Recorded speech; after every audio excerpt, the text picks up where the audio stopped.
Today I'm speaking with Mattie Jo Cowsert. Mattie Jo, thank you so much for joining me today. Oh, thank you for having me. I'm excited to chat. Yeah, I've been looking forward to this for a while. And we'll start with a quick bio. Mattie Jo is an actress, an author, and a shameless oversharer. She's the creator of the popular blog God, Sex, and Rich People, which has appeared on the New Evangelicals podcast and Girl Boner Radio and others. She's also the author of the book called God, Sex, and Rich People, which we'll talk about. God, Sex, and Rich People, the TV series, is in development. It won the Audience Choice Award for Artistic Innovation at the 2024 Yale Innovation Summit. And Mattie Jo lives and loves in New York City, and you can connect with her on Instagram at Mattie Jo Cowsert. I'll have that link beneath this video, so please go check her out on Instagram as well as the link for Amazon. Please subscribe and buy everything you can for Mattie Jo. But that's what I know about you so far. Tell us more about yourself. Yeah, oh man, where should I start? I was born and raised in Branson, Missouri. So for people who are, I mean, you're near Atlanta, so I assume, oh, I don't know. Have you heard of Branson? Do you know of Branson? Unfortunately, yes, painfully Okay. so. It's like the King and Country kind of, right? It's country music and It is. patriotism and Jesus stuff all everywhere, That is right? so funny for King and Country. Fun fact, I was in the movie that For King and Country did called Unsung Hero. It was like my biggest role. It was like, or biggest movie, whatever. I had a trailer because it's like produced by Lionsgate. It was in theaters, whatever. I was so excited. It felt like this like big, mark in my acting career. And then I went to go see it in theaters and they had cut my scenes. And they don't Oh tell you no. that. Like, if you're a small enough part, they definitely don't tell you that. So, and I was a small enough part that they did not tell me, but I was so sad. I feel like I still haven't recovered. But anyway, just a fun for King and Country reference. That Um, was when you were a Christian? no, that was actually just a couple of years ago. Yeah, Okay. and like Candace Cameron is in it. Like it's a whole thing. It was very Lucas Black, who I think is like pretty Trumper.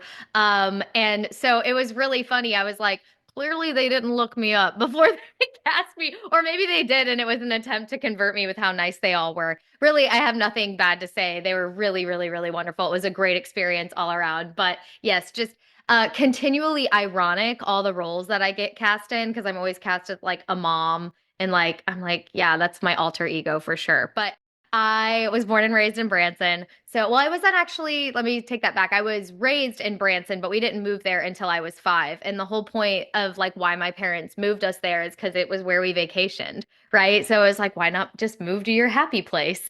My dad was a pastor in the General Baptist denomination, which, it has varying differences from like First Baptist, Second Baptist. Like General Baptist is different than those. I could not tell you theologically how, but there's something within the denomination that's different.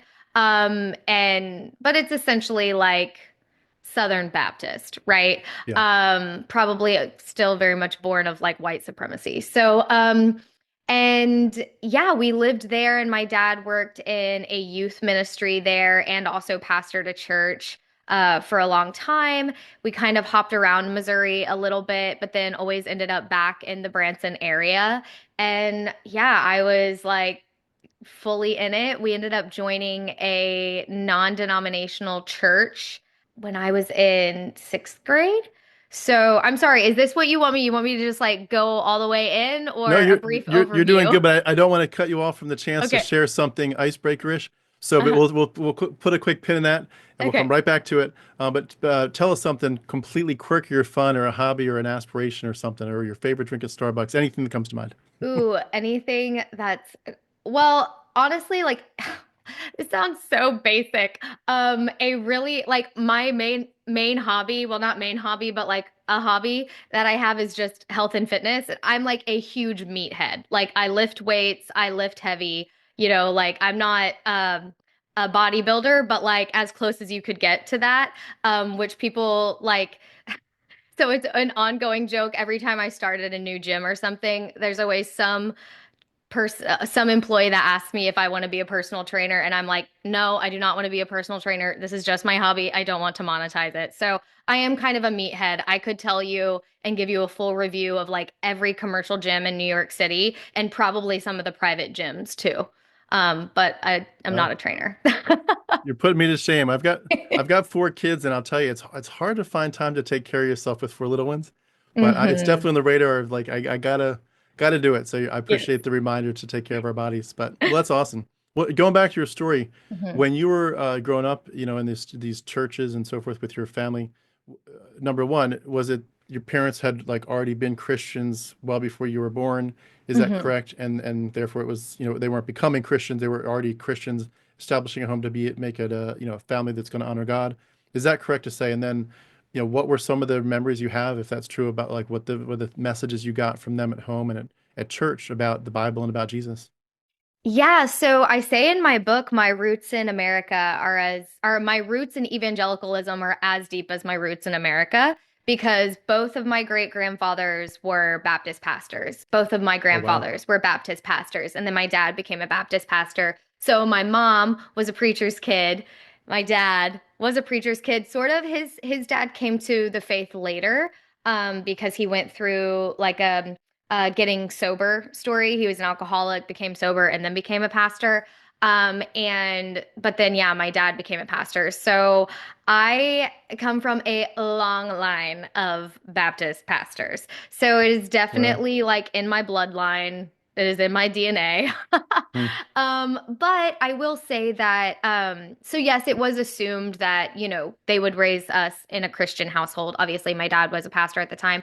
He went to a General Baptist college. My parents met at a General Baptist, or did not, they got married at their General Baptist college, but their story is a little interesting and kind of one of the curveballs of my story. So even though I grew up a pastor's kid, my dad, I really do feel like because of what he experienced in his life and his faith, and then also with his dad and sort of his transformation story and everything that went on with their family, and that Jesus really was this source of like healing, not just tradition.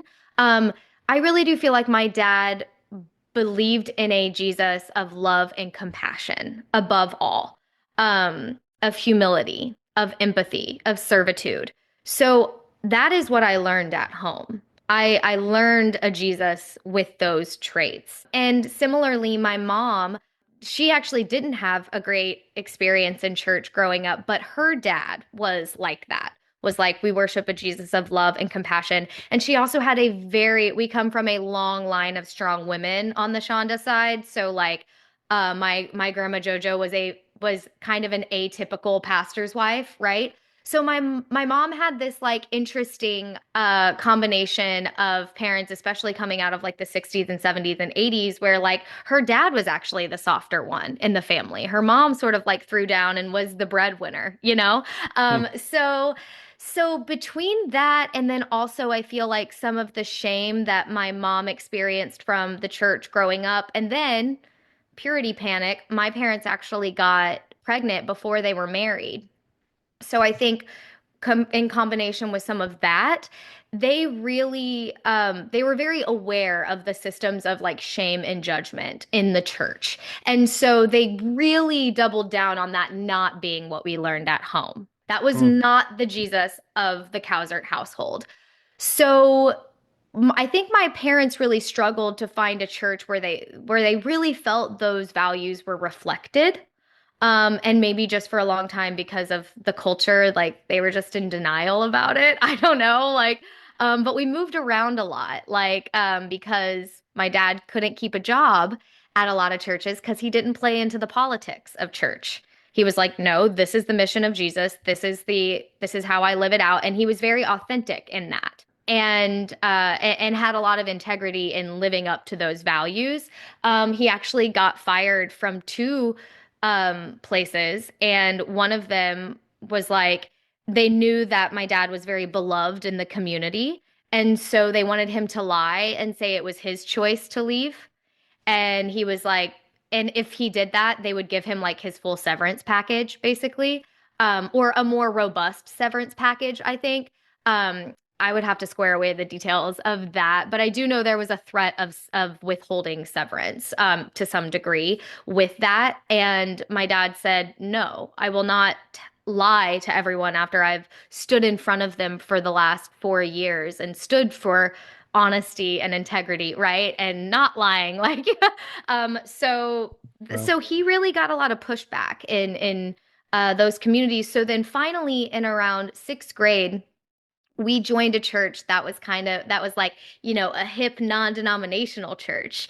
And my parents really felt like they had found our home because they had never experienced anything like this before. They had never experienced what comparatively was so much more open and fluid and fun and welcoming in a church. So then that is the church that I landed in, really like growing up in. Yes, I have memories of like kid church, like Promised Land and VBS and like sneaking around. I spent so much time in a church. Like I was just always in a church when it wasn't Sunday, like sneaking around the baptismal and the sanctuary and playing with the microphones and singing and whatever, because I've always been a performer.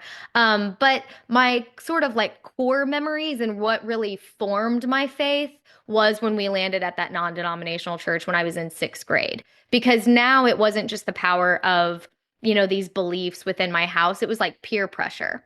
Because it was the cool thing to be a Christian in my world. Right. So to be that kind of Christian, right? So yeah, that's where I landed, and then there's so much of a journey Hmm. from there. I can definitely relate to the peer pressure to be, really on fire for the Lord. Mhm. It's interesting when I was growing up and I'd see some kids that were kind of like wishy-washy. And like I would love it when we would sing songs in youth group about completely being on fire for the Lord and not being a casual Christian, turning the world upside down for Jesus. And I just Mhm. didn't get it. And I'd even look at like adults in the church and think you seem more interested in your white picket fence Christianity than Mhm. in like being willing to do anything for Mhm. God. Like find the dirtiest, hardest, most crushing job that no one else will do that's going to make the biggest impact on the kingdom and volunteer as fast as you can. And that was me. And I never Mhm. really quite got the people that didn't really care about it. And Mhm. there's verses like in Revelation where it says, "Don't be lukewarm, or I'll spew Yeah. you out of my mouth." Like that really stuck, with me. But I definitely get it. And it's when you're in it though, it Mhm. really like I know that it's there's religious trauma that you have to unpack, even though you didn't think at the time it was religious trauma, Mhm. because you just feel like it's the best life ever. Like the best thing ever is to be in touch with this loving God who has allowed you to not only be part of his family, but to be part of his story on what he's doing in the earth and for the kingdom. So yeah, I get it. And that was definitely my journey too. But when you were going through that, like what was the part at which you sort of planted your flag in the dirt and said, I'm not just inheriting this, this is actually my faith too. And what did that look like? Yeah. No, it's so funny that you said the casual Christian phrase, because that's a chapter in my book. And I talk about this like, fear of being a casual Christian. And if I don't follow it, with chutzpah, then I'm going to lead other people to hell because I'm saying I'm a Christian, but I'm not actually living out a Christ-like lifestyle and all of that, like mind. Can we curse? Yes. Okay, all that mind fuckery when you're deconstructing, right? But we'll get there. So anyways, yes, I remember the lyrics to Casual Christian, lukewarm believer, doubting Thomas, all the things, right? The like Christian insults. Anyway, yeah, and I do also say in my book that like I became a Christian officially when I was like 8 years old, because my grandma had recently passed of cancer, and I was suddenly very aware of the afterlife and like what will happen to me if I choke on a gummy bear or whatever, reckless things 8-year-olds do. And so the threat of hell was really the impetus for me, and it that kind of carried on for the rest of my life. And so that's when I like officially got saved. But I don't think I became like a real Christian where I was like fully bought in until junior high. So probably like, yeah, sixth or seventh grade. I mean, but that being said, even when I was in fifth grade, like I was going around to all the classrooms being like, meet us at See You at the Pole, like promoting See You at the Pole in fifth grade, which is insane.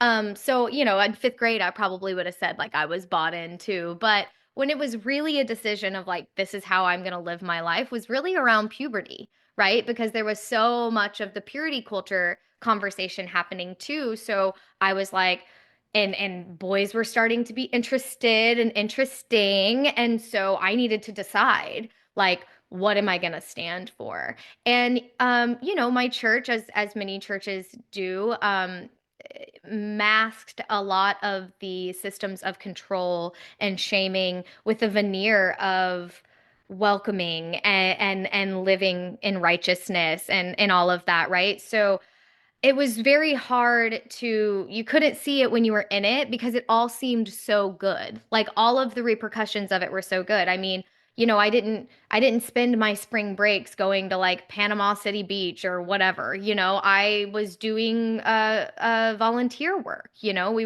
What we were taught in youth group in terms of service was, as Americans, we are blessed to be a blessing. So I was laying concrete for a new orphanage in Honduras. I was doing ice storm cleanup in Oklahoma. I was going around with my small group and picking up like random things for Thanksgiving dinners and dropping them at like houses we knew were in need anonymously. Like we would just leave them there. Or I remember a girl in our church got pregnant at 16 and we put together a baby shower for her. And so there was all of this good. And then it was also keeping me from, being quote unquote distracted by things I didn't need to be distracted by, like sex and dating when I was in high school. And so, and it really taught me that, if you say you believe in something, live it out with your life. And on top of that, like, I really did truly feel so connected to the divine. I did go through a stint of atheism, I would say, my freshman year of high school, or it was like eighth grade into freshman year when like I would say my faith was really tried. I went through a pretty bad stint of anorexia, which led to chemical imbalance and depression and OCD and all of these things. And I was just miserable. And I really thought, like, I don't understand how I got here. Like, I was doing everything right. I was up every morning reading my Bible. I was journaling. I'm praying like I was prayer personified. Like I was praying all the time. I was going on all of my workouts, all of my runs. I was always talking to God. I had lost my entire friend group because my friends from junior high to high school started like partying in that summer, and so I wasn't joining them in that. And I was like, I'm doing everything right. Why am I so fucking miserable? So I was really confused, and it was a time of darkness, and I really did not believe in God. But then I had this sort of like miraculous experience where I was sort of like at my rock bottom.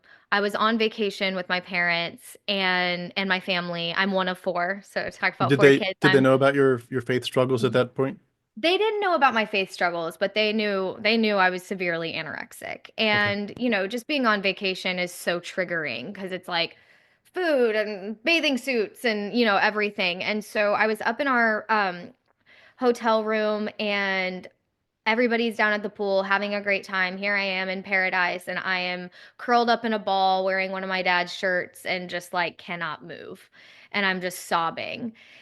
And my mom comes upstairs and she checks on me and I'm just crying and I tell her like I'm just so scared. I don't even know why I'm crying. Like I just can't move, and she's like, "We'll just take your time and whenever you're ready, we would love to have you down at the pool." And just really comforted me in that moment. And then so I kind of like get myself ready and I'm like, okay, I'm gonna go down to the pool, but I want something to read. And I see that my dad has this book. It's Rick Warren, I think, A Purpose Driven Life. Yep. And I brought that book down to the pool with me. And on the way down, this man who's like an employee of the resort who hosts like sailing excursions stops me and basically shares his testimony with me because of that book. And he was like, this is what this book taught me.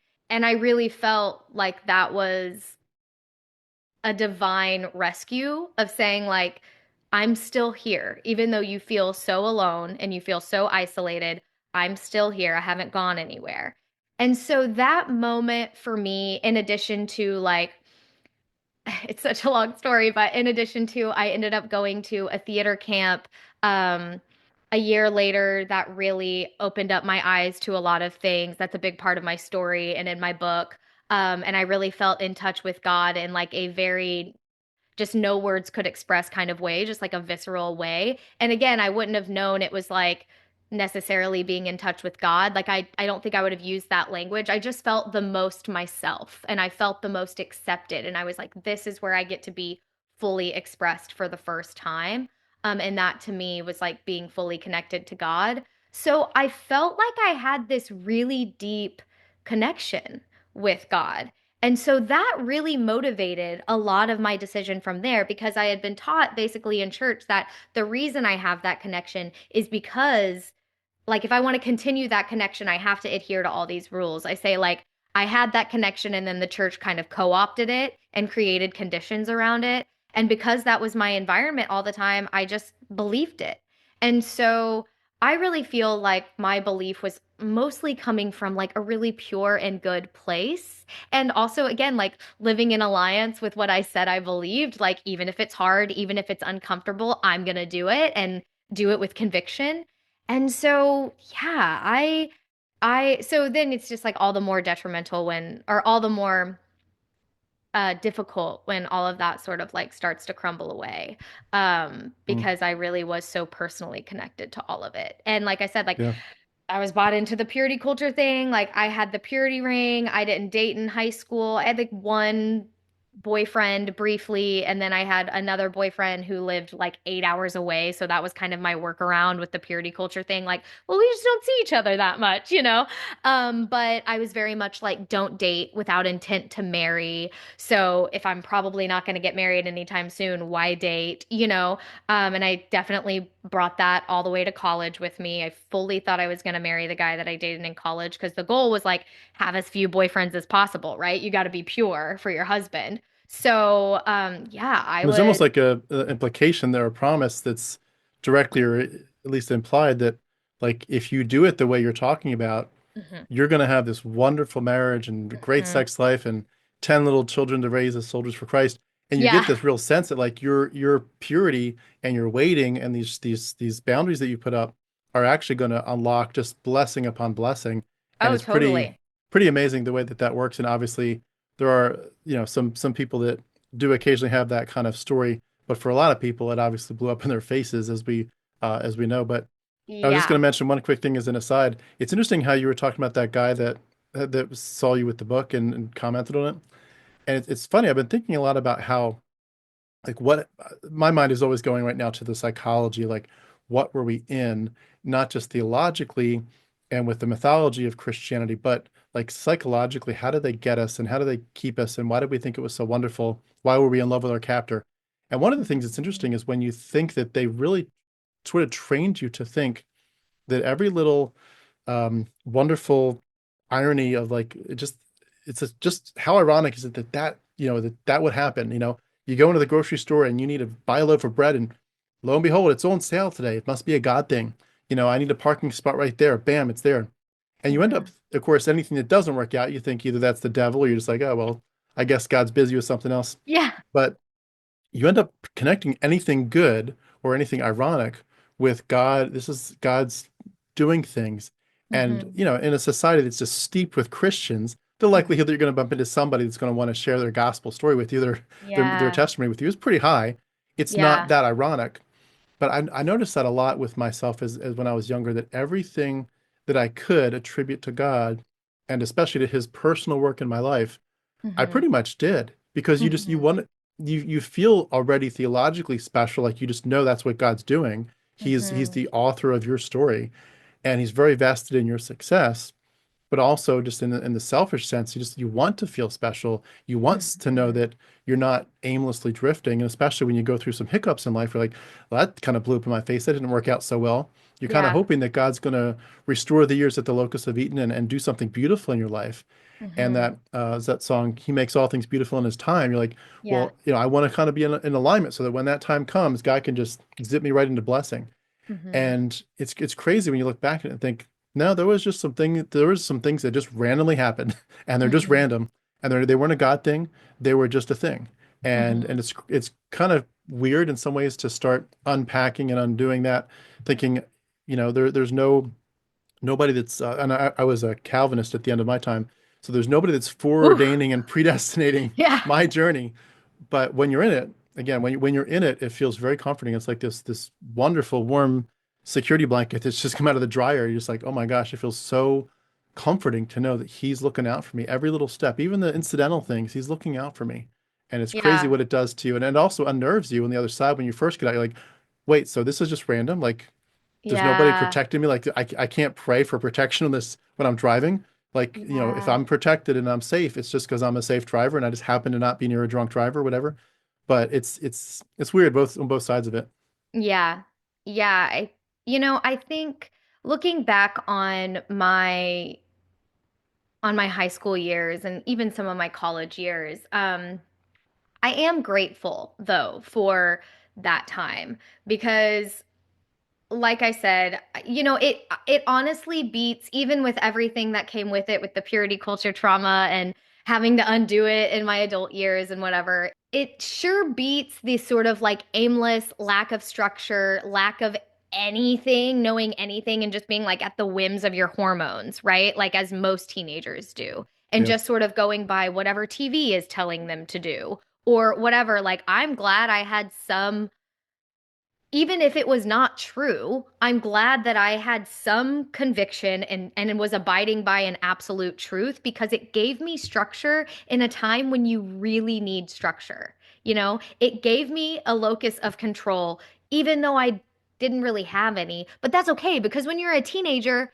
you kind of need that, right? Like, so, because otherwise you just don't know anything. I don't know. I mean, yes, it did come with a lot, obviously, but it also allowed me to be a kid when it was time to be a kid.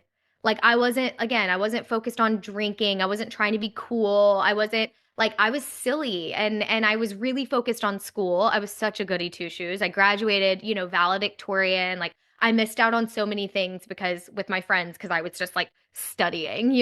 And I really invested in my friendships because I wasn't dating. Like, I just feel like I actually had a really amazing high school experience. While I can also recognize that I am the poster child for like, you should probably just drink in high school and not wait until you're 21, like, and sort of like going from hard religion to hard rebellion. Like, I do see that as well. But I'm also like grateful that it taught me to consider things that are bigger than myself. It also did give me a sense of protection and when there's a lot of like fear. So I think it really did serve a purpose. It's just kind of like, overstayed its welcome. Yeah. Well, even just like the self-esteem issue that a lot of teens go through. But I mean, when you really buy into the theology that you are Yeah. a daughter of the king of the universe and that he's got angels, protecting you, that does something. It's a fake, a falsely based arrogance, but it is an arrogance. It does kind of get Yeah. you past the tripping up that sometimes occurs when you just think, oh my gosh, I'm not as good as everybody else, and the self-esteem drops. Right. Well, and it's also like, I will say, it just makes everything so much more important than it is, also. Like, Yeah. um, because, I don't know if you ever got this sermon, but we were basically taught like there's no such thing as a mistake, it's sin. And secular people use the word mistake to make themselves feel better about what they're doing, which is sin. And it's like, okay, or it's just a normal part of like living and you do something and then you course correct, but there was no room for that. So like no wonder I was so structured and I was so on top of things. There was no room to fuck up because like, and then if you did, right? If you did just like mess up, fuck up, you couldn't even say that, right? You sinned, you would have to ask for forgiveness. It was this big ordeal of like, okay, now I have to like come to the Lord and confess my the error of my ways and my sin and I need to be redeemed versus what it was, which is just like exploring, existing, experiencing, but there was no room for that because it was all sin, grace, right? Like fallen short of the glory of the Lord, redemption. And to your point with the self esteem thing, like, yeah, but then you just outsource all of your self esteem onto like sort of a performance review, right? And you have no sense of your self esteem of just like actual self because it's all outsourced. So, again, this is why this stuff is so masterfully manipulative because it is under the veneer of all this good. But when you Yep. really start to unpack it, you're like, Oh, I was brainwashed and it is just like social control.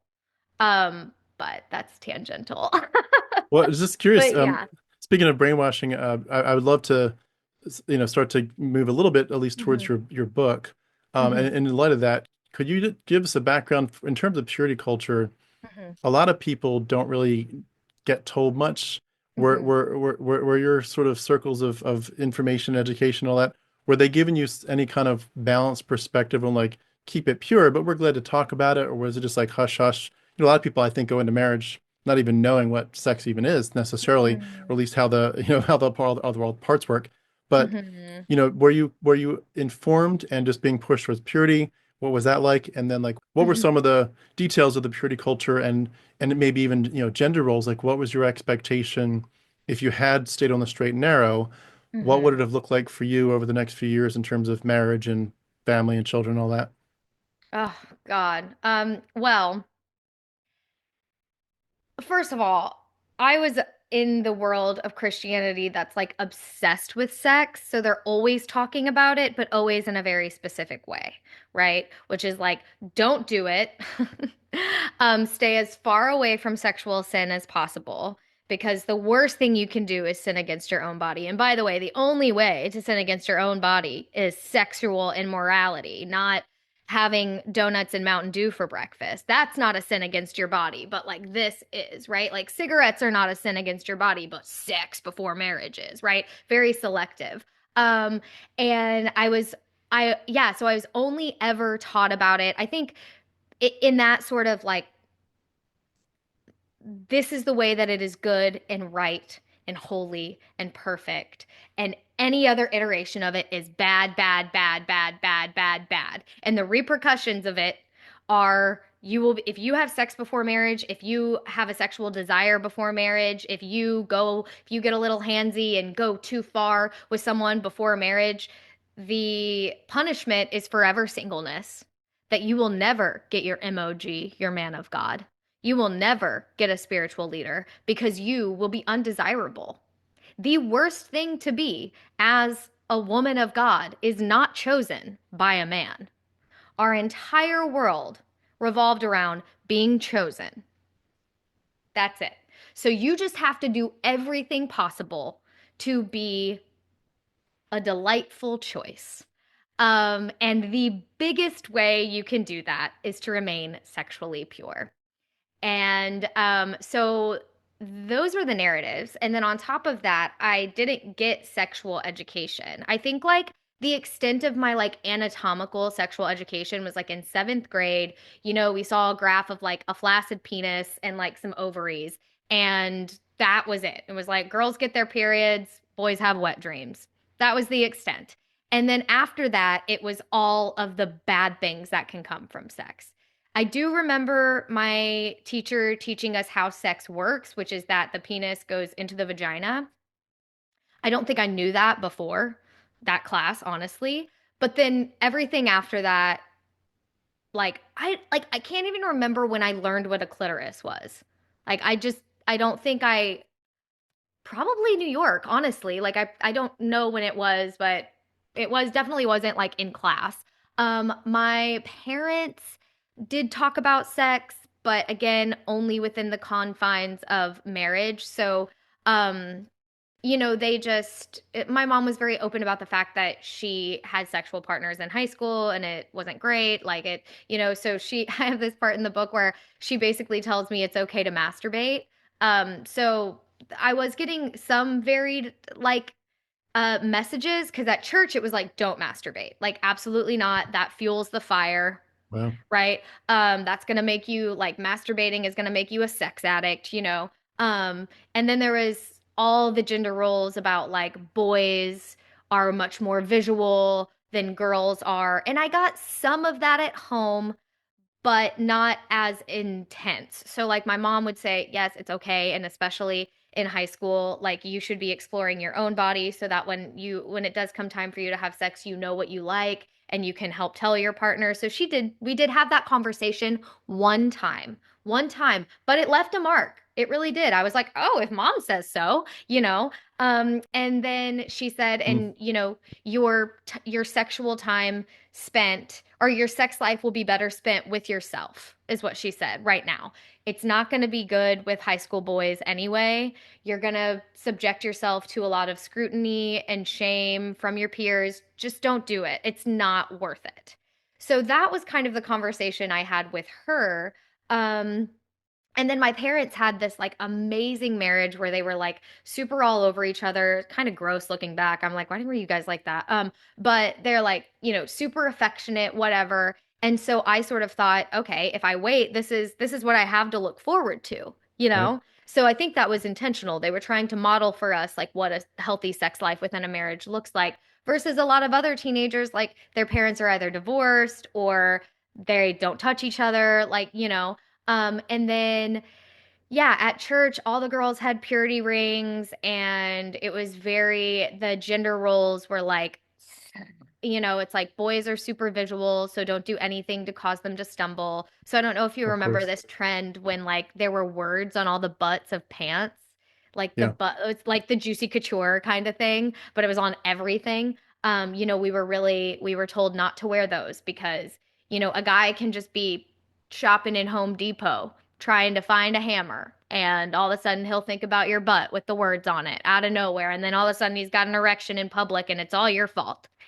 So we need to do what we can to help our Christian brothers not sin. And so it's very weird because it's like, okay, so they're looking at us sexually, but they're our brothers. Like, and then never mind that, like, if you were curvy, and again, this was not overt, it's all covert, but like if you were Yeah. curvy, if you were loud, if you were curious, if you were funny, like if you were any of those things as a woman, you were not wanted by the boys. The boys wanted like the skinny girls and the like sort of like flawlessly pretty girls wearing like all oversized clothes because they're so modest, right? Like that was really trendy and in, and I definitely absorbed a lot of that. Um, and so, yeah, and then with the purity ring, it was like a public proclamation that we took very seriously. Once I did have a boyfriend in college, and I talk a lot about this in the book, like we had the boundaries, right? Like you don't lay down horizontally. You can't even take naps together. Absolutely no sleepovers. Like if watching Finding Nemo in the dark will cause you to sin, don't watch Finding Nemo in the dark, right? Like just anything and everything so that it was all preventative.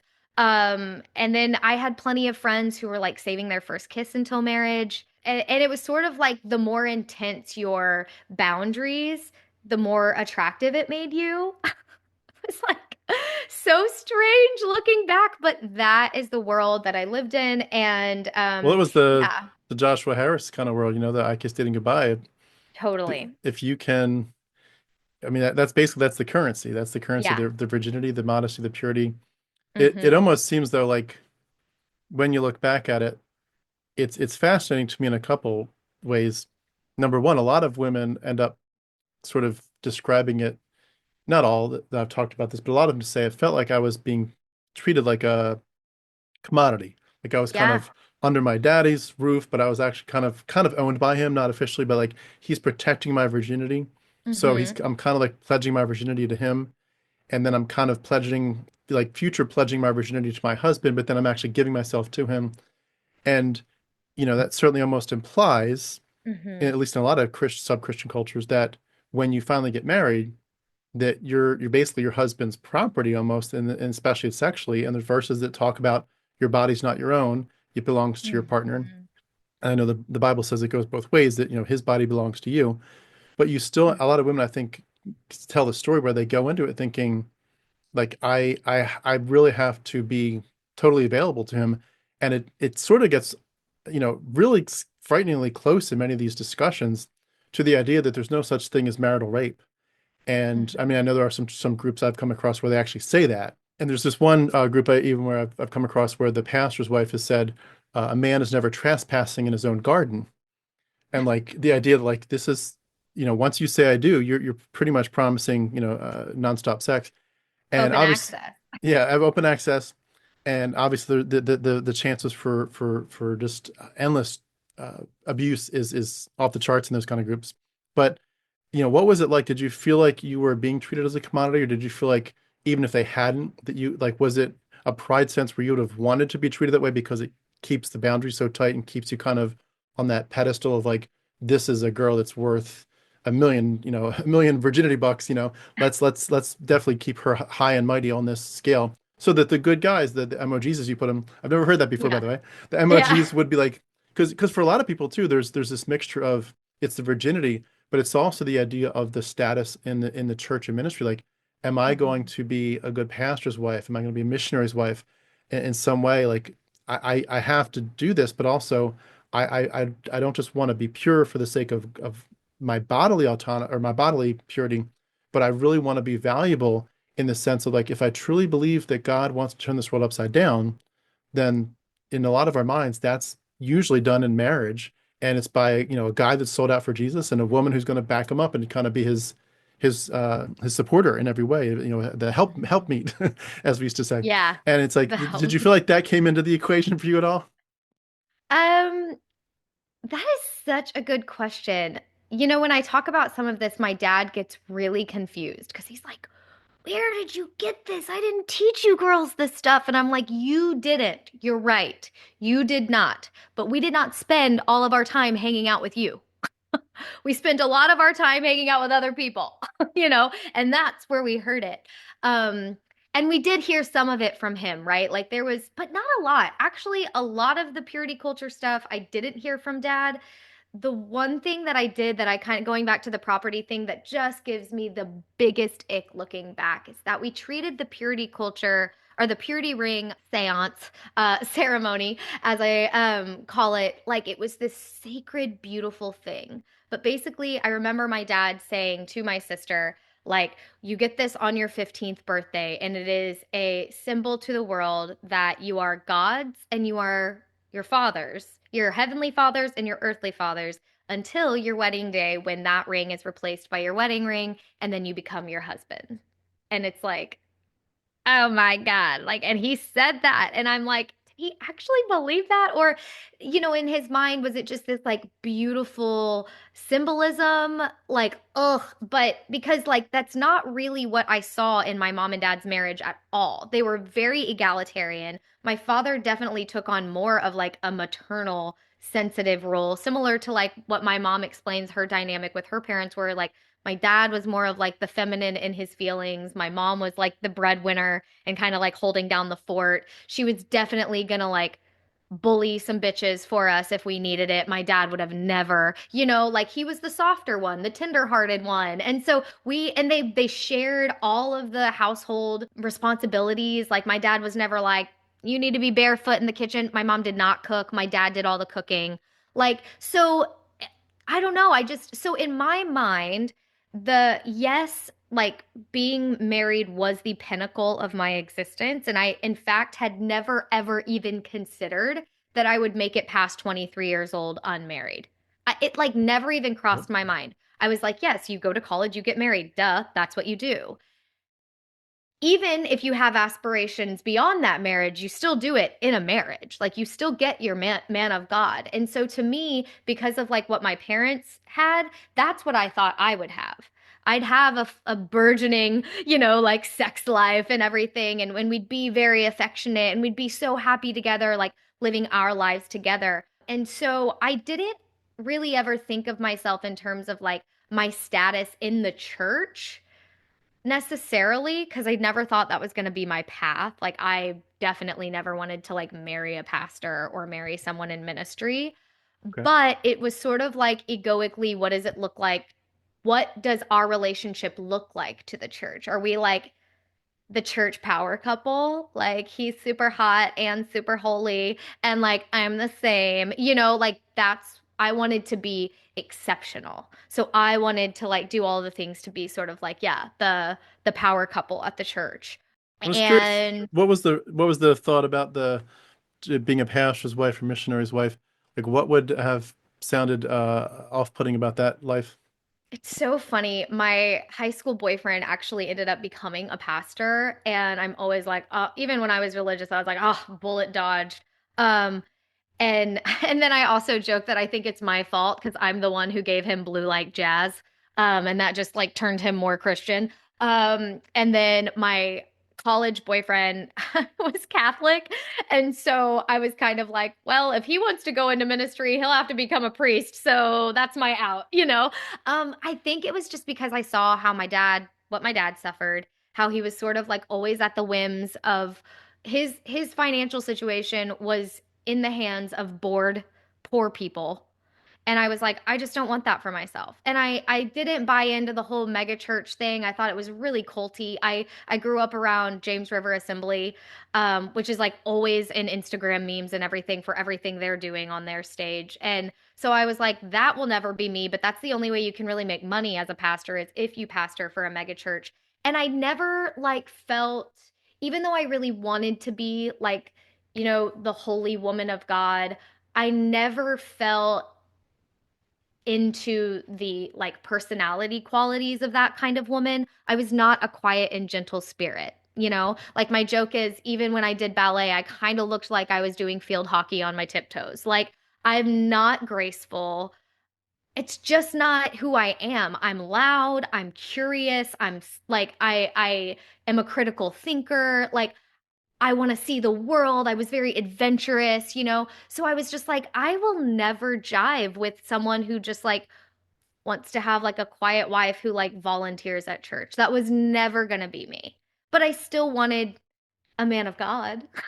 Right, I right. still wanted a spiritual leader. I just didn't want to be in that role. And I had felt like it was very clear to me through high school because none of the boys at church liked me. And I believed, who knows if this is true, I believed it was because of my personality. And I sort of like Mm, harbored that for a lot of my life, right? yeah. Like I was too much. That's why like the name of my company is Too Much Productions because it's for Nice. the women who were told they were too much. And so that's where that came from for me. I was just like, yeah, not it's gonna be a no for me, dog. But I still wanted all those other things. But you are absolutely correct. I mean, I think there are a lot of people that would disqualify girls that are too much. When you look at Titus 2, where you're told to be meek and Mhm. quiet. And, if there's any sense in which meek and quiet feels like you're being controlled and shackled, it's like for women that are willing to find their voice and use it, that Mhm. take their power back, it's like they just don't fit in that mold. And it's Mhm. interesting, when you get to a point. I've got 4 kids, 2 boys, 2 girls, but I've got 2 girls, what currently age 7 and 4, and you look at their power, and you think it's interesting how when you look at the whole worldview differently, it changes how you parent, but it also changes radically this idea of uh, everything from the generic term disobedience to talking back to just an attitude where you kind of change your perspective as a parent and say, I obviously don't want you to just be intentionally doing things that hurt our family, or just Mhm. hurt even yourself. You're like, I'm just not brushing my teeth. Like you just had pizza and a Coke. You need to brush your teeth before bed. Yeah. But you have to do things. But at the same time, you're like, you want when you're seeing just where they're not trying to intentionally hurt their siblings or something, but they're just trying to find their voice.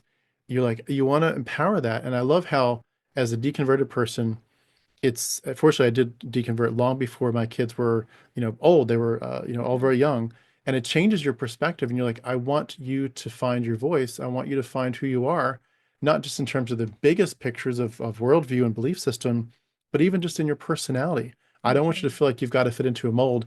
And it's amazing to me, and it almost sometimes makes me catch my breath thinking Mhm. about how close I came to trying to fit them into this mold. And I think in this day and age, it's probably harder and harder to fit people into the mold because Mhm. of culture and media and so forth.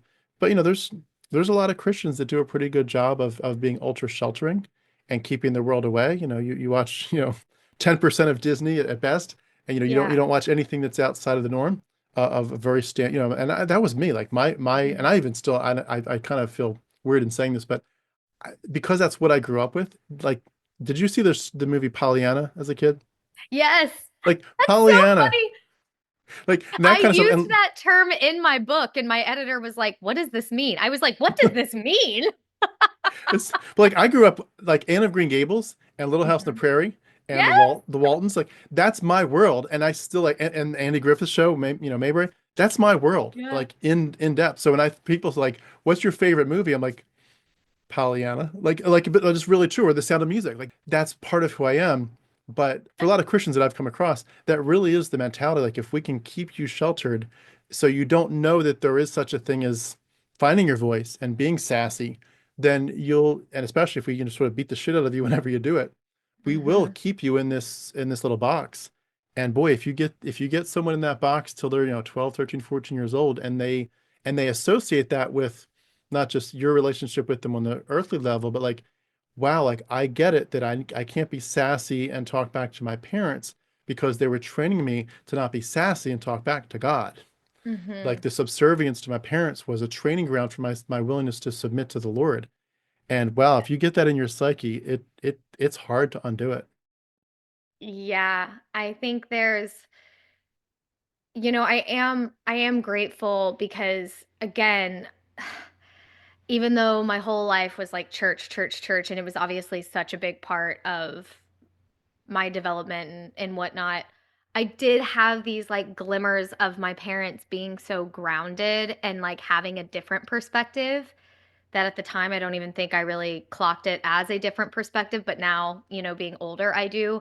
I'm really grateful for that because I remember I talk about this in my book too. I was going to go be a full-time missionary instead of moving to New York, instead of becoming an actor. And I was like, yes, I have to break up with my boyfriend and be single like the Apostle Paul and go serve all nations, make disciples of all nations, live out the Great Commission, right? Like, and my dad was like, uh, I don't think that that's every Christian's path. Like, that is not your path, Mattye Joe. Like that is not who you are. That is not what you desire. And to not live out your desires and like your divine design is the language that he used. That would be going against God's will. And so I'm grateful that I had parents that would like redirect me back to like being sort of emboldened in some parts of myself, not all parts of myself, but parts of my personality and whatnot. And even in junior high and high school, I would get in trouble for things, and my mom would be like, or even in elementary school, really. Like, I remember I got in trouble for correcting my teacher's English because she told me, she was like, "Hey, I seen your dad at the grocery store the other day." And I go, "No, you saw him." And I got like sent to timeout for it. And then I got sent to the office because I wasn't sitting still in timeout and whatever. And my mom was like, "What'd you do?" And I was like, "Miss Strahan said the wrong word." And I remember my mom being like, "Okay, you didn't do anything wrong, but like just don't correct adults. It makes them feel embarrassed, okay?" And I was like, "Okay." Like she didn't spank me. She didn't like, you know what I mean? There were little things like that where I felt like my parents could approach things with more nuance. Now again, like they weren't perfect. I don't want to paint it as a Pollyanna, perfect situation, but they were good about emboldening each of us as individuals because there were four of us and we were all very different. So there was that, and I think that in the at the end of the day is what got me to New York and instead of getting evangelical married. I had this sense of these desires are because like I was born with this and so I can't really deny it. Right. So I have to move forward in this way. And then also like my boyfriend dumped me, so that helped too. Sort of. He sort of dumped me. That's another part of the story as well. But yeah, and then to your point of like obedience to your parents was like training you in obedience to God. I think there's a lot that gets muddied in evangelical culture about like what's happening here on earth is tantamount to what's happening between your relationship with God. Because I say that too. Like when it came to approval and chosenness by men, that was in my, again, unconsciously but or subconsciously, that was tantamount to my approval from God because Yes. men were the reward for being obedient to God. So, and then of course I joke, I'm like, the best gift the God of the universe can come up with for me committing my entire life to doing what he says is a man, he could start with universal health care. Um, and but like that's really what I thought. I was like, chosenness from a man is tantamount to being loved by God. Like they were the Mm, same thing to me. So I didn't know how to orient myself on my own 2 feet without in a healthy way um around my relationship to men once I left like evangelical culture, because there was still so much of that residual, like at all costs be chosen. Like my say in the matter didn't even like I didn't even think about it. It was just like, oh, he likes me. And then you go for it, right? Like, oh, that's all that matters, that he likes me. And then you have no sense of like what you actually want and what you will stand for and how to sift for that, because your desires didn't matter. It was all about being picked. Pick me, pick me, pick me. So, yeah, that was hard yeah. to adjust to in adulthood. Yeah. I was curious. I want to go to your book in a minute to make sure we get some good time for that part of the story, Hmm. but just laying some groundwork. When you look at the theology that we were taught, a lot of people have very divergent perspectives on how much the total depravity and the Mm. inherited sin nature just affected their personality. For some people, it was just like it's a fact. I inherited sin, but God, where sin abounded, grace abounded even more. Right. And God is sovereign. God's sovereign, and his grace is taking care of this, and it's no big deal. Like we all kind of start groveling, as it were, at the foot of the cross, but because of what God has done, I'm fine now. Like I'm saved and I'm Mhm. good. And other people, it really digs like, no, you can't trust anything. You don't lean on your own understanding. You Yeah. cannot trust Seek his yourself. will in all you do, and he will direct your path. Yeah, exactly. And even when you do good things, it's like a filthy Hmm. rag, and you get all these verses thrown at you. And for a lot of people, when they unpack this later, they realize I was told I was chosen, like you're talking about, by God. I was told I was a child of the King. I was precious. But internally, what was going on was a real drive for acceptance. I would, on my belief level, I'd say I'm accepted by God. On the worldview level of what you really think, you're like almost, metaphorically in tears thinking, I feel worthless. And Hmm. especially, I think in some of the groups where they like maybe Catholics and other groups where they do a really good job with the guilt, maybe with the confessional and the icons where you're literally seeing a man being tortured and being told as a kid, you're so bad that someone had to be tortured for your sake. And so in different ways, in different contexts, it gets in your psyche. For me with the Calvinism and like you're chosen before time began and you're in. It Yes. definitely made a difference to me. It's still religious trauma that I have to unpack, but I didn't feel like I was constantly saying to myself, at least actively, you're garbage. I knew that I Hmm. was garbage, but I knew that that was everybody. It was like an equal thing. Everybody's garbage. So it's not Hmm. like I'm more garbage than them. We're all, the ground is level at the foot of the cross. We're all garbage, but God has pulled some of us up. And so Some of us. it, some of us, uh, the frozen chosen. It Yeah. didn't it didn't really matter in one Hmm. sense to me, at least on the active level of my thought process. But like, what was that like for you? Did you feel like did you feel like there was any attempt with all these thoughts about being chosen by man and your, what you would do for God and to follow his will, like that you were trying to achieve a sense of innate worth and value, or did you feel valuable inherently? Oh my gosh, yes. I talk about that in my book. Original Sin and Amazing Grace. And it's like the lyrics of Amazing Grace are like, who saved a wretch like me, like, and dirty rags, right? Like I just had this conversation with my dad because he and I differ. We're on the same page with a lot of things. Like he sort of evolved and had his own version of deconstruction. And but theologically, I've always thought we didn't really see eye to eye, but we had a conversation recently that I was like, oh, maybe we do see more eye to eye than I thought, because it was about original sin. And I also have a free 5-day course for dating post purity culture. And one of the days is original sin is making you hate yourself. And that was really me. The biggest struggle in my deconstruction was to combat the belief that I was bad, because all I had heard my whole life is that on my own I am bad. I'm a worthless, like, yeah, dirty rags, wretch, all the things. I am nothing without you, O Lord. All the worship songs, right? You're nothing. You are nothing. You are born nothing, and you need something outside of you to make you good. And then when I no longer believed in that something, I was like, one, I think I'm bad because I don't believe in that something anymore. So I've turned to the dark side. I'm a secular sinner now. I'm a non-believer, like all the things.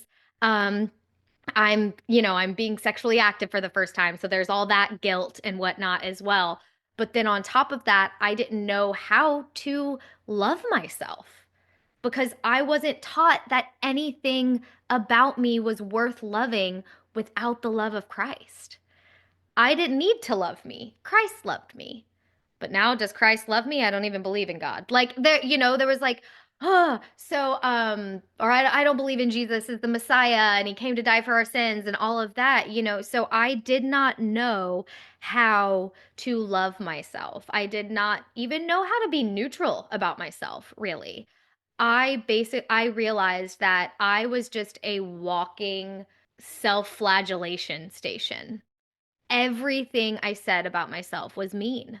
From my musical theater auditions to my success in my acting career to my finances to dating to my body. Oh my gosh, my body. Like nobody body shames better than a woman who comes from purity culture. Like it's so many layers of body shaming. I couldn't delight in my body. I could never like my body. My body was sinful. My body was bad. My body was a reason to cause other people to sin. And if you're a woman who loves your body, you're probably just a slut, and you couldn't be a proud woman. You could never be proud of who you were. You have to be humble and quiet and gentle, right? Like, so I never thought I could be proud of myself. I mean, I just had horrible self-esteem.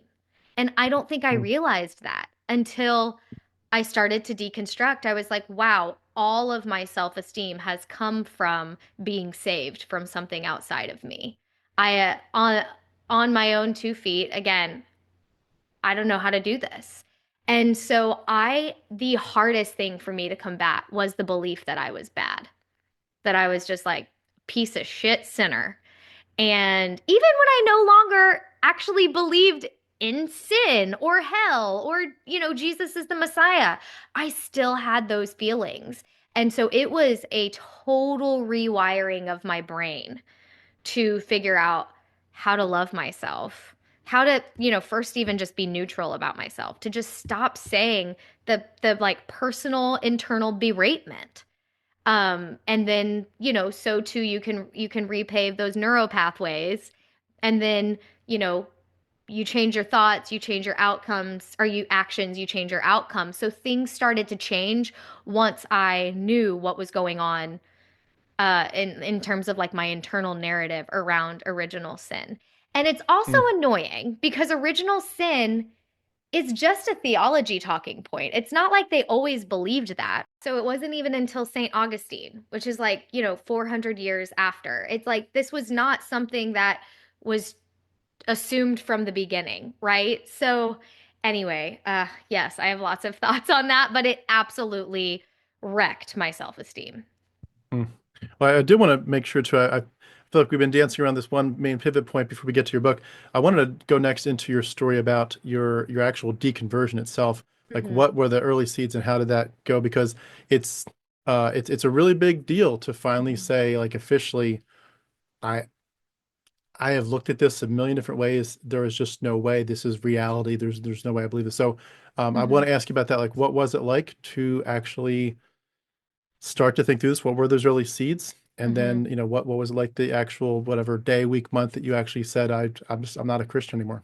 Yeah, well, my book really is like my first. It talks about how I grew up, like in the beginning, which we already covered, and then my time in college and sort of what was the impetus for me getting to New York and becoming an actor in New York, and then like my joke is, and my entire identity imploded thanks to Tinder and my Jewish roommate. And so then it's like the first 3 years of my deconstruction, what I call like where I'm like actually knocking down the pillars of my faith. That's the book. So we're covering a lot of, of that, but Hmm. yeah, so the beginning of sort of like the seeds, I guess you would call it, is so a big part of my story is that when I was like severely anorexic, my parents were sort of as a last ditch effort to like help me heal.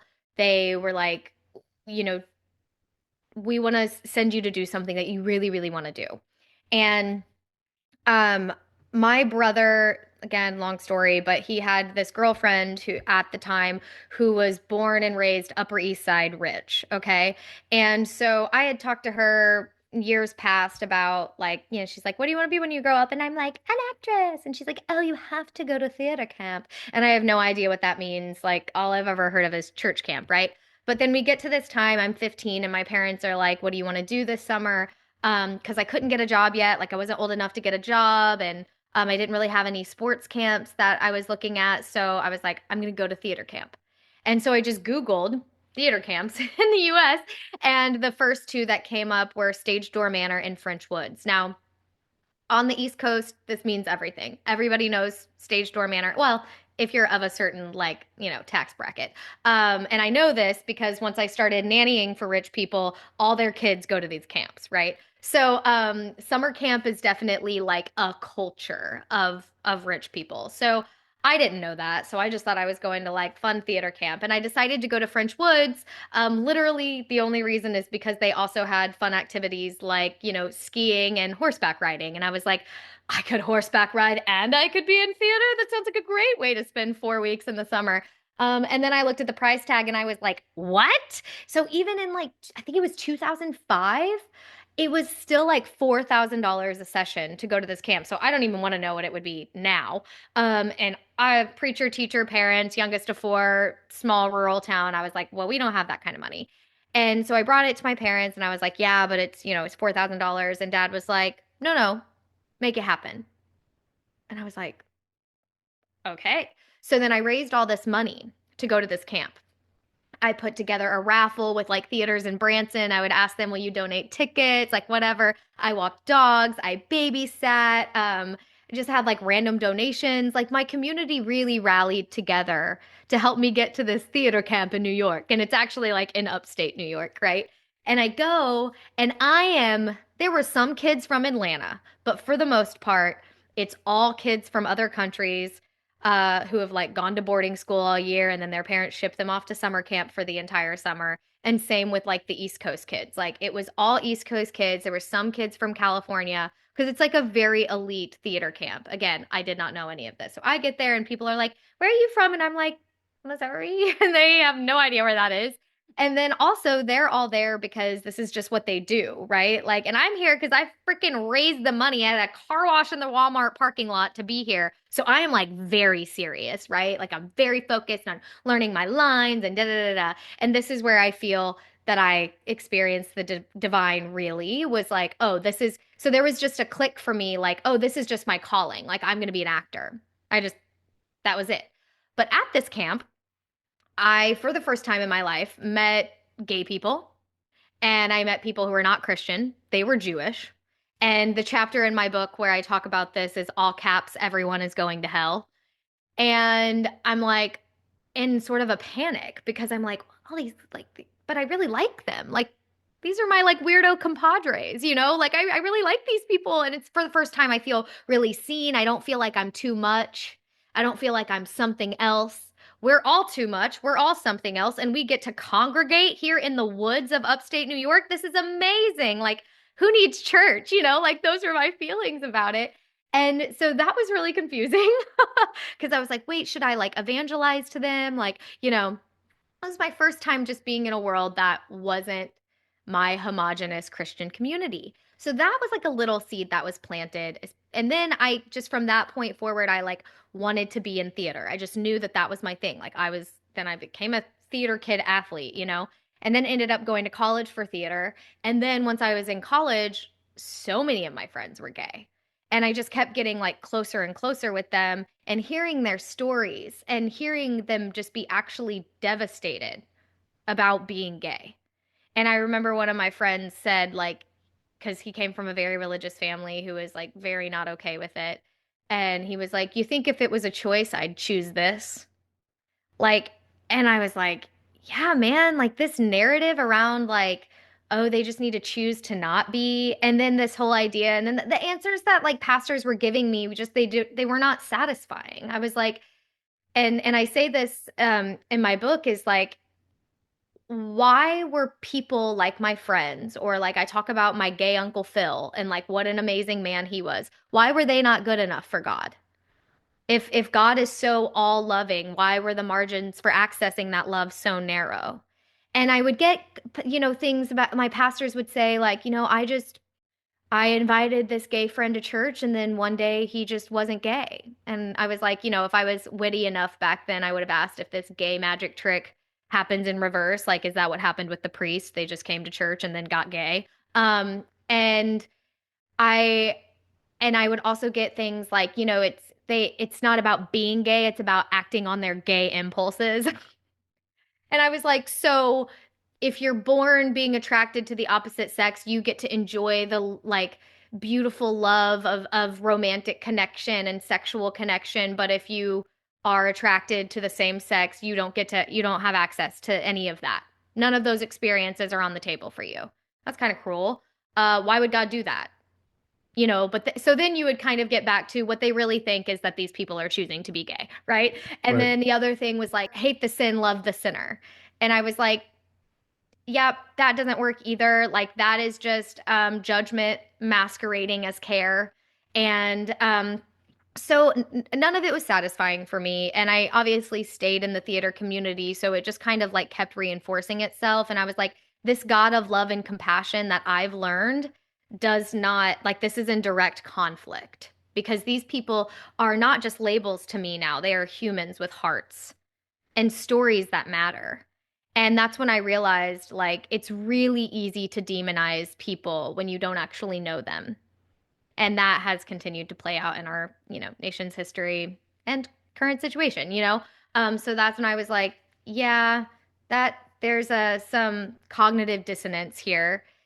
And then especially so the things were like starting to unravel. I was part of a mission group, like I said, in college that like, convinced me that I needed to like move to Indonesia and be a full-time missionary. And in that process, that being part of that group had the opposite effect. Like again, I explain it more in the book, but like I was the more like invested I was supposed to be in converting Muslims, the less invested I became.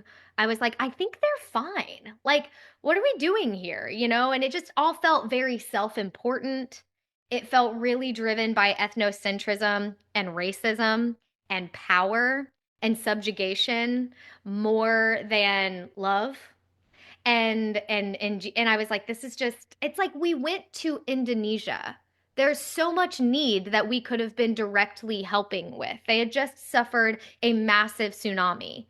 But instead, we just need to go and save the Muslims from themselves. Like, there was no practical helping happening. And I really wasn't on board with that. So that was another little thread. And then my boyfriend and I broke up. And that was really when I started to question just so much of what I had been taught because I realized, like, okay, my entire life's plan relied on being married by the time I was 23. And now I can't do that. And so now I really have to like do this thing of like moving to New York City and like starting a life for myself. And as I did that, so there was that. And then once I moved to New York, that was an even bigger explosion of my identity, implosion of my identity, because just by existing in New York City, I was the word I use is accosted by all the ways absolute truth was just like absolute bullshit. And like none of what I was taught translated in that setting. It's like the thing I say is like if you tell a person In Missouri that you just got back from a worship service, they'll be like, "Oh yeah, she was at church." You tell someone that in New York City, they'll be like, "So like an ayahuasca retreat, like what does that mean?" Like these things just don't translate. Date to marry did not translate. I fully thought that once where the single men are the men who want to get married, right? So I was like, I will be in New York City and I'll get married like that. Turns out men in their early 20s in New York City are not looking to get married. I know, surprising. And so I was very shocked by that. I was like, and like then I realized I didn't know how to date outside of the purpose to be married. Things that I said that I would just like off the cuff say were very offensive to non-Christian people. Just like assumptions of celebrating Christmas even, little things like that. And like even in my apartment, it was like me, this guy who was born and raised in New York City, Jewish. It's funny, I'm actually getting dinner with all of them tonight. We're having like a little reunion because we haven't gotten together in years. And then another Nice. roommate who was born and raised between India, or was raised between India and New York City. And then another woman who had her like PhD in economics and was from Sweden. And there was more diversity in my apartment than all of Missouri. And like the Swedish woman was an atheist, the Indian woman was like kind of apathetic, and then the Jewish guy was Jewish, right? And so there was a lot of like busting open my ideas about people who are non-Christians. Yeah, and I just realized and then yeah, I realized so much of what I've been taught about what it means to live like Christ is just such a distraction from what actually matters, because you grow up hearing that Jesus like healed the lepers and he was hanging out with the homeless and the prostitutes. But when you don't see that every day, you don't it doesn't actually like register, right? But once I was in New York City and there actually were like the modern day lepers, I am sharing a subway car with sex workers. I am stepping over literal human beings who are strung out on the street. You're just kind of like, I don't think Jesus gives a shit about my virginity status. I kind of saw like what really mattered. And then it was just reading books. Like my Jewish roommate, and the first book he suggested that I read was Zealot by Riza Aslan, and then away I went. I just started reading all these books and like text after text. I was like so angry because I felt I had been lied to. I was like, there is a whole world of people who have committed their entire lives to studying the life of Jesus and textual criticism and the history of the Bible and what does this mean in the context and da da da. And I was learning all of this, and I was like, I can't believe that I believed, you know? And that was heartbreaking for me. And I remember sitting in my apartment. Rich people is another piece of this, which read the book, you'll figure out why. My first apartment in New York City, I like lived with rich people basically, and I was working with rich people. So it was like culture shock from every possible angle, right? But I was sitting in our living room overlooking Broadway and the Hudson, and I just remember thinking, I don't think Jesus is who they told me he was. And that realization is going to change everything in my life, whether I want it to or not. Because I couldn't unknow what I knew. And so that's when, for a long time, I didn't know, I didn't actively call myself a Christian, but I don't think I had admitted to myself I wasn't a Christian until years later. I went to like a progressive church service and they were doing communion. And the rule with communion was like you had to be a saved Christian. I remember in church when I was little, before I got saved, I couldn't go take communion because I hadn't professed my life to Christ yet. And I guess I was like, well, I can't do this. I don't believe in this. And that was the first time I like admitted to myself, I am not a Christian. I don't believe Jesus is the Messiah. I don't believe he came here to die for our sins. But that was like years after I had sort of like, I was starting to, quote unquote, deconstruct, of like question all these things. I didn't admit that officially to myself until probably like 2016, 2017. Can I ask, how did you deal with at that juncture when you got to that level where you're just truly out? How did you Mhm. deal with the afterlife topic? Just curious because a lot of people that's a big hurdle to just Mhm. think. I mean, even if that's not your main question and your main thought and your main deconstruction, when you deconstruct the other stuff on the list, that one Mhm. hits pretty hard, and you're Mhm. kind of either forced to say, I don't think it's there, or it's woo woo. It's like just, some kind of who knows what it is. Well, like, Mhm. well, how did you deal with that? Did you feel like you came to any conclusions then or since then? And if you did come to any conclusions where you'd be more in the arena of, I don't think it exists, or I'm a nihilist, whatever, how did you Mhm. deal with that? So what I realized is that, and this was another kind of like sad realization, which was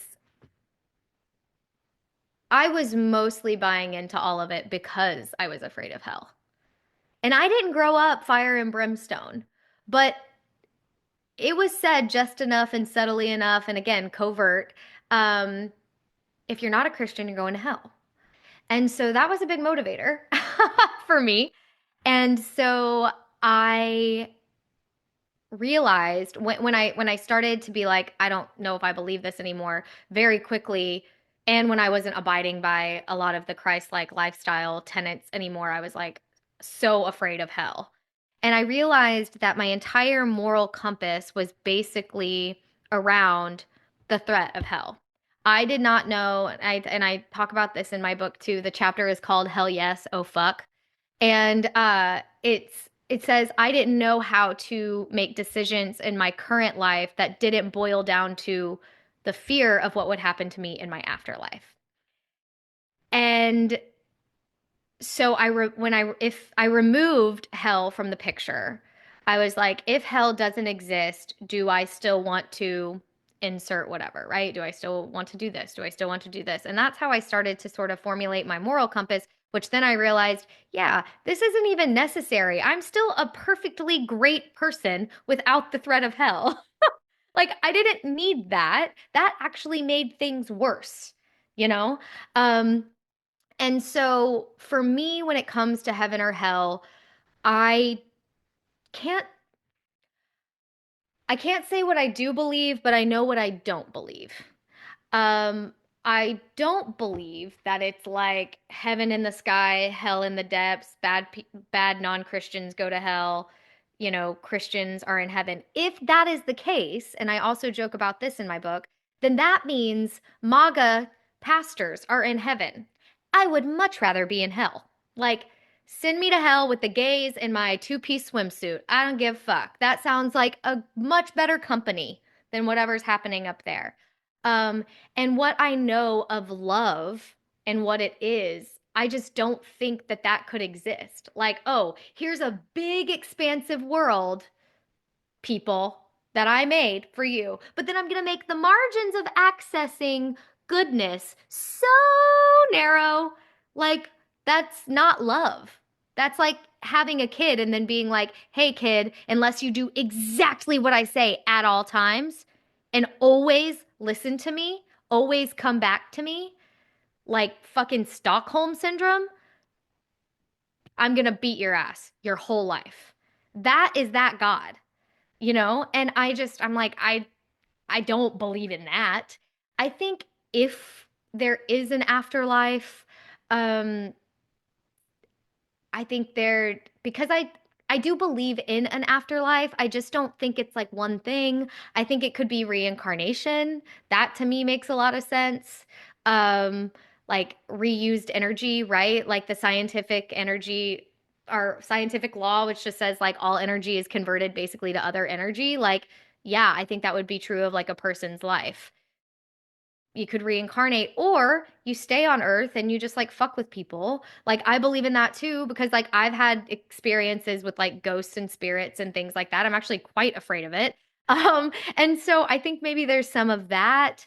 But I definitely don't think it's anything we're intended to know or understand because we would already. Like we've landed shit on Mars. You don't think we could have figured out the afterlife already? So I don't think we're supposed to know whatever it is. Hmm.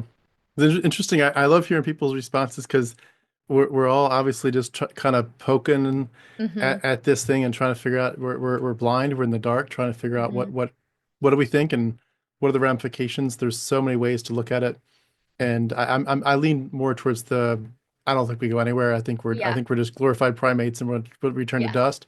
But in some ways, that's a hard that's a very bittersweet pill to swallow for a lot of us, Hmm. and I still struggle with it, and other people do.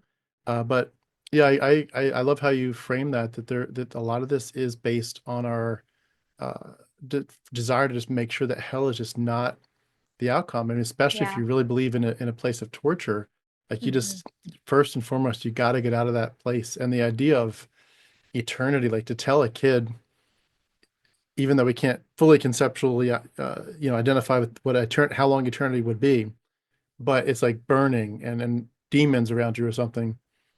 That is just at all costs. You got to escape it. You got to get out of that. Like, yes, Hmm. I want to just want God. I want to just want Him and the gospel. I want to just purely like, I want to just want that. But the fear factor of like, if I'm literally going to burn, the torture Hmm. issue, like that's just crazy. Yeah. And I think again, parents do a good job in a micro sense of when you discipline a child and you spank them, especially aggressively or worse, you're basically given this little teeny picture of like, I'm going to torture you and give you a little piece of hell that's going to take you like three Hmm. seconds Hmm. and it's going to be over. But I want you to know, like, if you don't like this for 3 seconds, are you sure going to want a spanking for like 10 billion years? So it's interesting how that works. For the sake Yeah. of time, I did want to kind of ask, could you fill us in before we wrap up on your book? And I feel like, by the way, I feel like we have like just scratched the surface of the surface Yeah. with some of these things. So I definitely want to I do a know. follow up with you if we could. But Yes. Yes. I do want to at least give you a chance to talk about this. But the idea of sex, we've Hmm. touched on it a little bit. But I know when I was growing up, it was probably a very similar background, and there were some things that were just off limits. Hmm. And it was a shock to my system. For example, when I was a carpenter working with other carpenters, and all of a sudden they're playing, Howard Stern, and they're making "That's What Hmm. She Said" jokes all the time. And I Hmm. was like, oh my God, what living hell am I in of impurity? Everything is like, screw it, that's what she said. And it's like, Yeah. it was really hard for me to get out of that because you're so sheltered and you think that's so Hmm. wicked and so twisted and so perverse. And I've seen some of the things you've said Hmm. in some of your interviews. I've seen some of your quotes, and you're like, you swung. And I guess, with that pendulum. And I guess I wanted to ask, how did that evolve? And was there any sense of like you could picture for us of what did that do to your religious trauma healing process? Hmm. I mean, if I don't want to put words in your mouth, but it sounds like you became very sexually open and sexually free.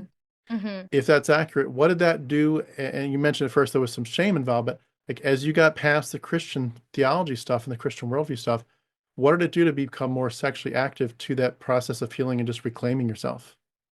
So, to be clear, although I had said to myself, I don't think it is a sin to have sex before you're married, and I don't think that I should be judged by the state of my hymen or the state of my sexual or my sexual activity at all. I don't think anybody should be judged negatively or positively strictly based on their number. Like I just once even though cognitively I thought that, I still had no tools to conduct myself sexually in like a safe way and an empowered way, right? So my version of empowerment was to just do it.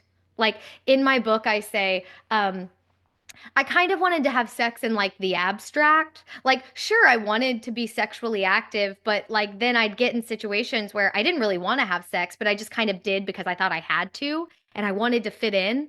The last thing I wanted to be was like the homeschooled weirdo of the group. Like I couldn't do that in New York City, right? And like I actually had sex for the first time before right, in New York, but before I moved to New York because I just well, again, read the details, but like I just wanted to kind of like get it out of the way, quote unquote, because I didn't want that to have to be something I had to talk about on dates in New York. Like I didn't want that to come up, that I was a virgin or whatever. Cause then I was like, well, then I'll freaking never lose my virginity, if that's something that guys in New York are like scared. So I didn't tell the guy who I slept with. He didn't know. Like, but yeah, I didn't have a lot of positive sexual experiences in my first like 3 to 4 years of having sex. In fact, I was most of the time blacked out either from alcohol or dissociation.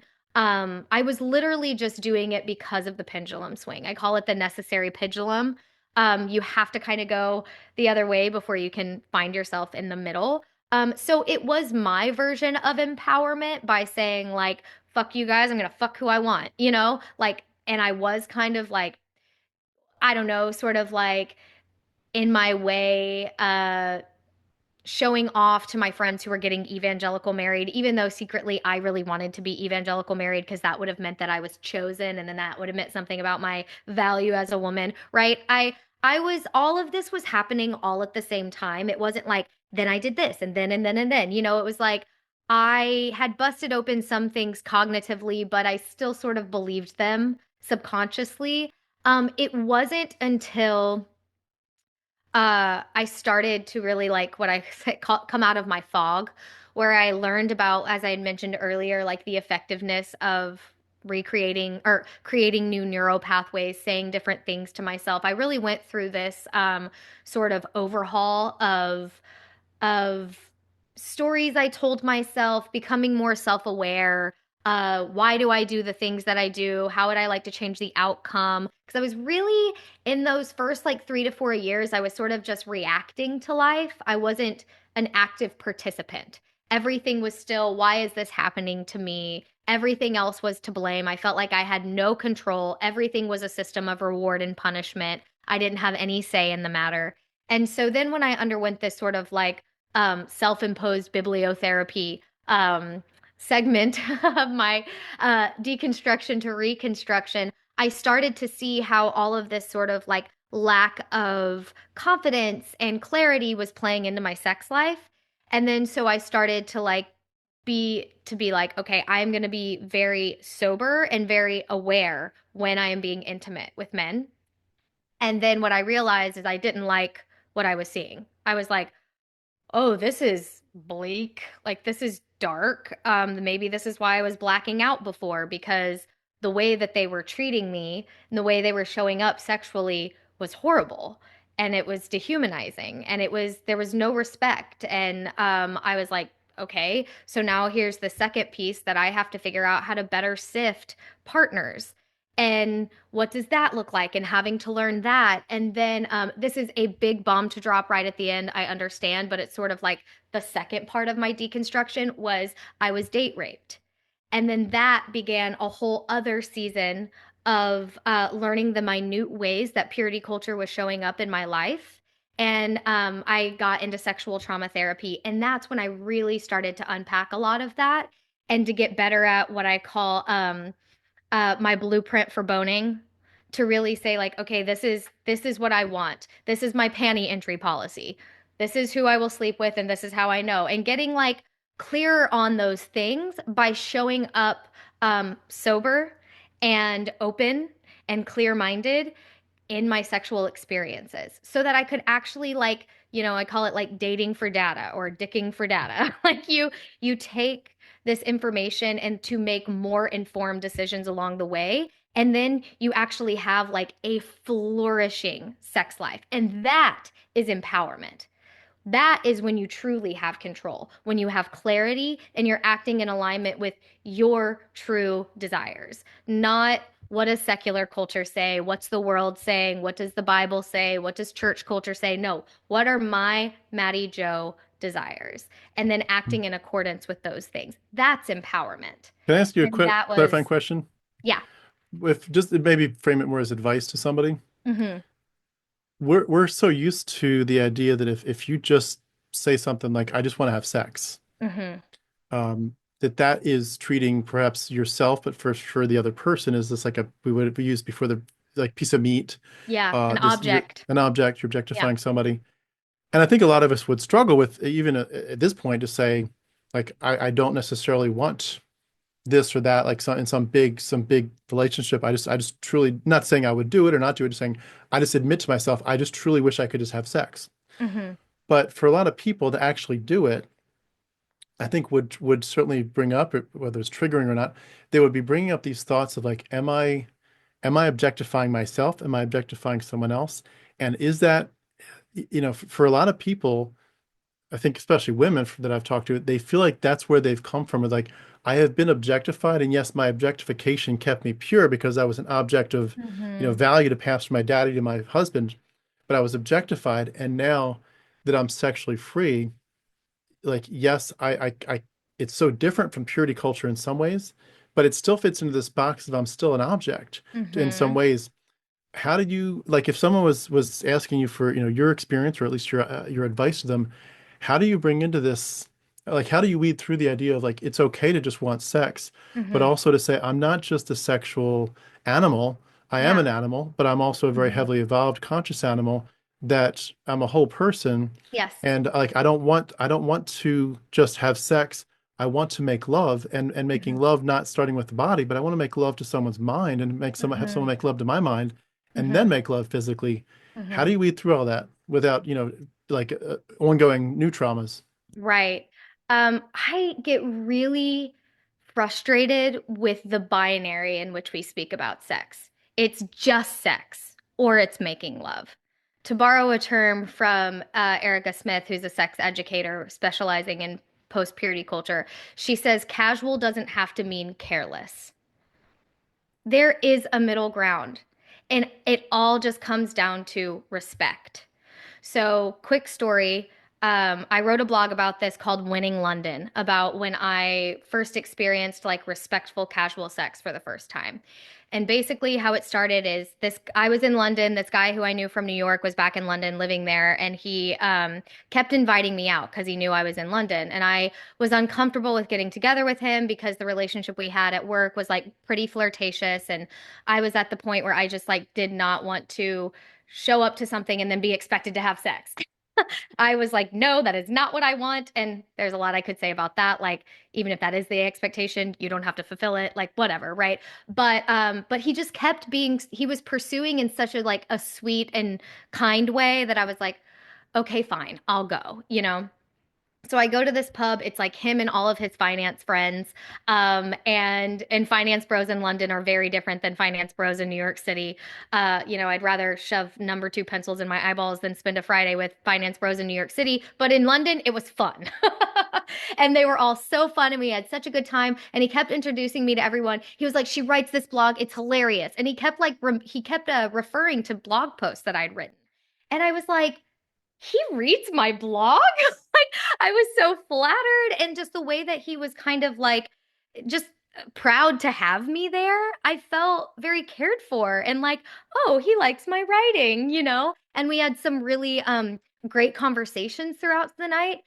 And by the end of the night, I was like, I think I have a crush on him, you know? And then long story short, we ended up going back to his place. We did not get physical. And then he was on his way to his room, and he turned around right before and he goes, "I've been wanting to ask this all night. Can I kiss you?" And I was like, yes. And then away we went. And then enjoyed the rest of my time in London. And then after I left, there wasn't an expectation that we would be together. We didn't keep in touch. Like, it was just like, oh my, and then the next morning he took me to breakfast, like, and I was like, wow, I have never had this before where someone sees me as a body and a brain. Like, yes, I'm a piece of ass, but I'm also really smart and I've got a great personality and I'm worthy of respect, right? Because that's how I treated the men I was involved with. I was like, why can't you do it back? And turns out they can do it back. It's because of this binary language that and I understand it gets messy sometimes if someone catches feelings and then you have to, whatever. Like, I've totally been there too. But I just got to a point where I was like, I would sift men based on their responses to certain things I said on the date because it would give me a really clear understanding of how not just how they viewed their sexuality, but how they viewed female sexuality. And I just got to a point where I was like, I need to feel like you like me and you respect me and that I feel safe with you. That is my panty entry policy. So to your point, I needed to be attracted to their brain and I needed them to be attracted to my brain. But it didn't mean that we had to have some like long-term relationship, you know? So I've had many wonderful sexual experiences with guys that it was not in commitment. Hmm. And I think it just comes down to respect. And if it's just sex, that doesn't mean that you're just having sex with a body. That is a person, and you can treat them like a person. Yeah. It's amazing just the ways that the deconverting changes so much of what you see, and in some ways Hmm. it's just an ongoing process. I would say I've been thinking through some of the things you're talking about for quite some time, Hmm. and it's just I don't know, it's hard for me to quite land where I feel like I want to be more free and Hmm. liberated, if I can use that term. I want to be more open to new experiences in the future, but there's a part of me that's like, I don't know. There's I think Christianity does a pretty good, if I can put it in quotes, a good job of focusing on the idealism. Hmm. And when you like, I grew up just like as an absolute hopeless romantic, Hmm. Hmm. and I just I don't know. I wrote a book. I published a book called Looking for Hmm. a Wife, Mm, literally, like I published a wow. book called Looking for a Wife, and like I did this, and I was like, this is my. It was like partially like the first half was like what I want to be as a Hmm. godly husband, and like what I want to do as a Christian home, and then what second part was like what I'm looking for, what I think a godly wife would look like, and you get this idealism, and then even when you deconstruct and deconvert, you're like, I I kind of know that that's not necessarily the healthiest, but I Hmm. kind of still want the fairy tale. And the fairy Yeah. tale in the Christian worldview is that somewhat purity culture-ish, but at least like just one, one person for me forever till we're done Hmm. life. And it's just like that is good for some people and it works, but it doesn't necessarily have to be everybody's path. And Hmm. it ironically doesn't necessarily have to be my path. Yeah. And at the moment, I'm like, I'm not sure where to land with that. And I know we're probably gonna have to save that one for another day, but Yeah. it's interesting to think through. Can I ask if we could respond to that if you want to, and then I need to wrap up because need to get to a school event for my kid. Yes. But could you also wrap us up with a final parting shot about just anyone that's going through the hardest parts of this, not necessarily sexually, but just the deconstruction process, deconversion Hmm. process? What advice would you give to them briefly to say effectively like it's going to be okay, but maybe Yeah. think about this? Yeah, briefly to your point, I will say just interrogate your beliefs, and I know you obviously are very good at that, because some people might say things like, well, I'm just not a very emotional person. It's like, are you not a very emotional person, or have your emotions been vilified your whole life, and to express them would be a threat to your very existence? Right? Are you a hopeless romantic, or do you just require a deeper connection and safety and commitment to be physically intimate with someone? And that's okay, right? I think a big misconception about me and about women like me who speak openly about sex is that we're just out here fucking anything. And I'm like, actually, it's the opposite. I have a very strong sexual ethic. And as a rule, I only have good sex. So that means I have to be better about sifting my partners, right? That's those kinds of things that we kind of have to buck against, and only you know what your blueprint for boning is. And it's okay if it's more conservative than what the world says it needs to be, right? I am more conservative in my sexuality than I think people probably think. I wouldn't say I'm vanilla, but I'm not like, I don't need to go to like a sex party, have an orgy, have a threesome. Like that's not really me. I'm very comfortable in a monogamous sexual relationship. So you're allowed to be what you want to be. Nobody is like, no, but you shouldn't feel like you have to abide by the world standards and the pressure there or otherwise. It's completely up to you. Yeah, well said. Um, and then in terms of deconstruction, yeah, what I will say is that one, you are not bad. You are not a heartless bag of dicks for acting selfishly during this season of your life, especially for women. They really need to hear that, because all we hear is that we need to be in service of, and the worst thing we can do is lead with our desires. And you are not bad. You are not bad. You are so, so, so good. You are not bad. And lastly, that deconstruction is really just going through the cycle of grief, or the stages of grief. So just be patient with yourself. You are going to get to the other side. At some point, you won't be so angry about it, but let yourself be angry. I was angry for a long time. And then don't lastly, I know that's like so many things. Lastly, truly, don't feel like you have to like proselytize to family members who maybe aren't where you are. Live and let live. It's very antithetical to how we were raised to just like have a belief and not subjugate everyone else in our sphere to it. Practice just allowing, even if you think they're totally Looney Tunes. Just let them be, because your relationships will be better if you just let them do their thing, even if they're not as good at that with you. You know, what is it like? Treat others how you want to be treated. Yeah, golden rule. I was gonna say that's exactly what you said at the end. I think is the problem is often that you're willing to live and let live, but they're not. That's Yeah, where it's, yeah, exactly, I guess exactly. that's more about boundaries. But well, thank you so much. It's been awesome. I really feel like again we've Thank left so much on the you. table, but I think what I would like to do is I'm going to go buy your book, so that way Yes. when I can actually, and I encourage everyone else to do the same. But that way I can maybe when we do a follow up, I can actually have some more pointed questions based on some things Hmm. you say. But this has been a great starting point, and I hope to have you back. Also, wanted to ask if I could just to put this out there. I'm doing some roundtables soon Hmm. on different topics. Some of them, for example, like ex-pastors that are going to come on and have 3 or 4 or 5 at a time. One of them is Amazing. going to be some people about purity culture, and I'd love to have you be part of that if you're willing to, I where would it'd be love four or that. five people, and I'm sure there'll be a lot of agreement, but hopefully some interesting discussions too. So I'd love to have you back for that as well. Yes, that would be great. I'd love that. Awesome, awesome. Well, I'll just wrap up by saying again, we've been speaking with Mattie Jo Cowsert. I'll have all the links beneath this video for you to check out her book and connect with her on Instagram and so forth. But Mattie Jo, so good to hear your story, and thank you so much for your voice and all this. We really appreciate it, what you're doing, and thanks for your time today. Thank you. Thank you. Have a great day. You too.